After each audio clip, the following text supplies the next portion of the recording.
आजादी के बाद पहली बार 76 साल के बाद आज देश के 40 लाख सैनिक, भूतपूर्व सैनिक और देश के किसान एक साथ आके उन्होंने एक ही मिशन दिया हुआ है। अब की बार 400 पार, जय जवान जय किसान का सरकार। भाइयों, आज देश के लिए जो हमने प्राणों की बलिदान दिए हुए, तो आज वही बलिदान हम देश के कल्याण के लिए, इस भ्रष्टाचार को खत्म करने के लिए, बेरोजगारी को खत्म करने के लिए, आज जनता में इस देश के लिए हम कर रहे हैं। मैं कहना चाहूंगा, न भ्रष्टाचार, न दुराचार, न अत्याचार, अब के बार सैनिक शेतकरी सर्वसामान्य जनता की सरकार है और ये हम 2024 में लेके रहेंगे। हमें भीख नहीं चाहिए, हमें हक चाहिए। अभी देश के जवान और देश के किसान एक साथ आके सरकार बनाएंगे। हमें एमएसपी के लिए किसी को भीख नहीं मारना, हमें ओआरओपी के लिए किसी को भीख नहीं मांगना, हमें देश के शिक्षण अच्छा करने के लिए किसी को भीख नहीं मारना। हमें आज सिर्फ देश की अच्छा शिक्षा, अच्छा आरोग्य, सर्वसामान्य को न्याय देने के लिए इस देश के 40 लाख सैनिक और 5 करोड़ सैनिक परिवार और देश के किसान रास्ते पे आए हुए, और ये हम संकल्प आज ले रहे। आज हमारा दूसरा राष्ट्रीय अधिवेशन था, तो इस अधिवेशन के माध्यम से मैं कहना चाहूंगा, हिंदुस्तान के हर जवान को कहना चाहूंगा, मैं हिंदुस्तान को हर नागरिक को कहना चाहूंगा, अभी नहीं भ्रष्टाचारी चलेगा, ना अभी मंदिर चलेगा, ना मस्जिद चलेगा, अभी चलेगा सिर्फ विकास विकास विकास। तो आने वाले समय पे इस देश के जवान और किसान को अपने संसद में भेजना है और इस देश को एक भ्रष्टाचार मुक्त शासन हमें देना है। जय हिंद। किस नाम को लेकर के राजनीतिक दल को आप लोग 24 चुनाव में उतरेंगे? क्या नाम रखा गया आज आपकी कमेटी के द्वारा? जो भी नाम रहेगा वो उसका जय जवान जय किसान से ताल्लुक रहेगा, क्योंकि देश के सैनिक, जवान और आवाम, ये तीनों को हम जोड़ के नाम रखेंगे। वो अभी फाइनलाइज नहीं किया, तो हम जो जवानों का और किसानों का मिला के एक राष्ट्रीय कमेटी गठित कर रहे हैं। वो कमेटी गठित करने के बाद वो नाम हम सूचित किया जाएगा उसका। हम देश के पूरे सीटों के 545 सीट पे चुनाव लड़ने जा रहे हैं। उसमें से हम 400 सीट कंफर्म हम जीत जाएंगे। क्या मानते हैं इतने कम समय में जो आपकी तैयारी है, आप जितनी सीटें बता रहे हैं वो जीत पाएंगे? आराम से जीत जाएंगे, उसमें कोई नहीं है, क्योंकि हमारे पास वोट बैंक है। जवान और किसान इस देश के असली नायक, जो देश की रक्षा करता है वो बॉर्डर पे मर रहा है, जो देश का अन्न पुरोता है वो खेत में मर रहा है। तो हमारे पास वोट तो हम 400 पर के 1000 सीट होने के बाद भी हम मिलने के बाद तो आ सकता है आराम से। तो ये कौन सी बड़ी बात है? हमारे लिए बहुत छोटी बात है ये पूरा सरकार लाने के लिए आज देश के जवान और देश के किसान एक साथ आए, तो 400 पार करना हमारे लिए बड़ी बात नहीं। जिस तरीके से पहले से दो दल बने हुए, इंडिया गठबंधन 28 दलों का, एनडीए 30 दलों का, तो क्या लगता है कि दोनों को चुनौती देना बेहतर होगा आपके लिए? आपकी पार्टी उन तमाम चीजों को फेस कर पाएगी? मैं ये कहना चाहूंगा, देशवासियों को ये बोलना चाहूंगा और आपको भी ये कहना चाहूंगा, ये पूरे दल एक साथ आ गए ना, फिर भी हमें कोई कुछ नहीं बिगाड़ सकता, क्योंकि आज देश के असली नायक एक साथ में है। सैनिक जब तक श्वास में श्वास है तब तक लड़ता है और उनको सिर्फ जीतना पता है। आपने देखा होगा 99 में कारगिल के समय पे टाइगर हिल पे पाकिस्तानी बैठे थे, हमारे से 1000 मीटर में ऊपर बैठे थे, 5353 में बैठे थे, पर मेरे देश के जाबाब जवानों को हमारे अधिकारियों ने आदेश दिया, इस मातृभूमि के सपूतों को आदेश दिया, आपको ये टाइगर हिल लेनी है। हजारों जवानों ने बलिदान दिया, आखिर टाइगर हिल लिया। वैसा हम 2024 का हम इलेक्शन जीत के रहेंगे। आप किसान हैं और किसानों की बात कर रहे हैं, क्या लग रहा है कि जिस तरह से पिछले 2-3 सालों से किसान जो है लगातार सड़कों पर बैठे हुए हैं, दिल्ली तक पहुंचे और अपनी आवाज जो है सरकार के सामने की, लेकिन कहीं ना कहीं किसान जो है वो विपक्ष है, उनकी मांगें पूरी नहीं हो रही है। अब आप कह रहे हैं कि हम चुनाव लड़ने जा रहे हैं और टक्कर देंगे एनडीए और इंडिया को, इस तरह से रहने वाली आपकी पार्टी है? देखिए, दुनिया में किसी भी देश की 2 ताकतें होती हैं। किसान जो पूरे देश को रोटी देता है, खाना देता है, जवान जो देश को सुरक्षा देता है, क्योंकि हमें सुरक्षा की भी जरूरत है, कोई बाहर से नहीं। ये दोनों काम जो करता है आज वही बुरी परिस्थिति में है। किसान खेत में मर रहा है, जवान सरहद पे मर रहा है। 2 दिन पहले ही आपने देखा एक अग्निवीर शहीद हो गया है, लेकिन उसको शहादत का दर्जा नहीं दिया। दिल्ली के बॉर्डरों पर 750 किसान शहीद हुए, लेकिन उनको भी शहीदों का दर्जा नहीं दिया। इस देश में महिलाओं को न्याय नहीं मिल रहा है, चाहे वो मणिपुर हो, चाहे दिल्ली हो, चाहे मध्य प्रदेश हो, चाहे छत्तीसगढ़ हो, उनको निर्वस्त्र किया जाए, उनको भी न्याय नहीं मिल रहा। जो नौजवान है वो बेरोजगार घूम रहा है, नौकरी की तलाश में। आज जो भाजपा की सरकार है, इन्होंने कहा था 2 करोड़ रोजगार देंगे, इन्होंने कहा था महिलाओं को सुरक्षा देंगे। इन्होंने भूतपूर्व सैनिकों की रैली में 15 सितंबर 2013 को मोदी जी ने कहा था पहली कलम से किसानों को एमएसपी और जवानों को 1 रैंक 1 पेंशन दी। आज उस बात को 10 साल से ऊपर हो गए हैं, आज तक भी वो 10 साल में कोई सक्सेस नहीं मिली, क्योंकि ये सरकार झूठों की सरकार है, ब्रांडेड सरकार है, झूठ बोलती है, एडवर्टाइजिंग करती है। एक किसान है जिसको इस देश को रोटी देनी है, आज जवान उनके साथ मिलकर लड़ रहा है। इस देश को न्याय भी मिलेगा, इस देश को रोटी भी मिलेगी, इस देश को सुरक्षा भी मिलेगी। और कोई सत्ता में आने से पहले जो बड़े वादे किए जाते हैं, चाहे कोई भी नेता हो, चाहे कोई हमारी पार्टी, आज भी चुनाव लड़ने जा रहे हैं और किसानों की बात कर रहे हैं, क्या जवान जय किसान। आपको भी जब सत्ता मिल जाएगी उसके बाद फिर से किसान और जवान सड़कों पर ना दिखे? नहीं, बिल्कुल भी नहीं दिखेंगी। हमारी सड़क से सत्ता की संसद तक तैयारी। किसानों ने 13 महीने सड़क पर लड़ाई लड़ी, आज वो किसान संसद जाना चाह रहा, वही किसान जाएगा, यहाँ कोई नेता नहीं जाएगा, ना कोई नेता पुत्र जाएगा, किसान जाएगा, अपने हक की आवाज उठाएगा। और किसान तो इतना दानवीर होता है, जब उसके ऊपर समस्या आती है तो वो भगवान से भी लड़ लेता है। किसान के खेत में जब सूखा पड़ता है या बारिश होती है, वो कहता कोई बात ना राम, देखेंगे इसको भी। उसे ये पता नहीं होता उसने जो बीज बोया है उसका फल क्या मिलेगा, लेकिन वो बीज बोता है, वो मेहनत करता है और वो लास्ट तक लड़ाई लड़ता है। साहब, क्या मैनिफेस्टो रहने वाला है? देखिए, देश में जो मैनिफेस्टो है, सबसे मैंडेटरी शिक्षा, स्वास्थ्य, रोजगार, 3 मूलभूत सुविधाएं हैं। जैसे कि हमारे अंकुशी जी ने कह चुका है, ये 3 चीज़ें मिल जाए, बाकी जनता, अगर आपको रोजगार मिल जाएगा, किसी को फ्री की चीज़ नहीं चाहिए।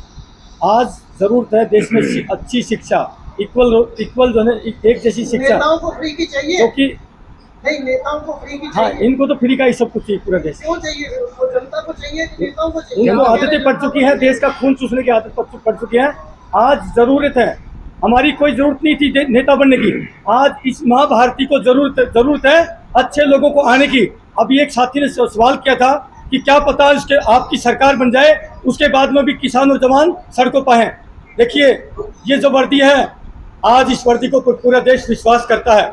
इस देश में कोई भी आपदा आती है, भूकंप हो, बाढ़ हो, दंगा हो, आग लग जाए या कोई अन्य आतंकवादी घटना हो जाती है, और जहाँ पर सरकार फ्लॉप हो जाती है, सरकार के सारे विभाग फ्लॉप हो जाते हैं, तो अंतिम विकल्प क्या बचता है? सेना बचती है, सेना।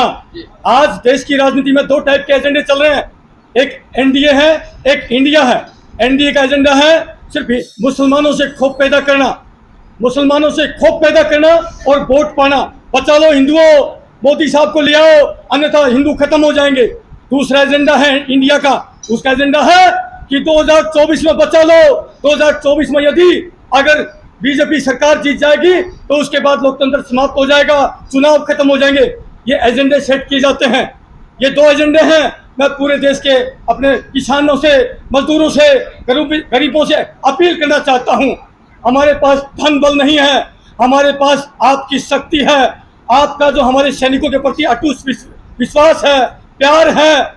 जिस प्रकार से आप कहते हो, ए फौजी भाइयों, आप सीमाओं पर खड़े हैं तब हम सुरक्षित हैं, वही ताकत आपका हमारे प्रति जो विश्वास है, वही ताकत है हमारी। हम उसी ताकत के ऊपर हिम्मत जुटाई है और हमें पूरा यकीन है, एक तरफ इनका अरबों खरबों पैसा और एक तरफ पूरी जनता का प्यार और विश्वास।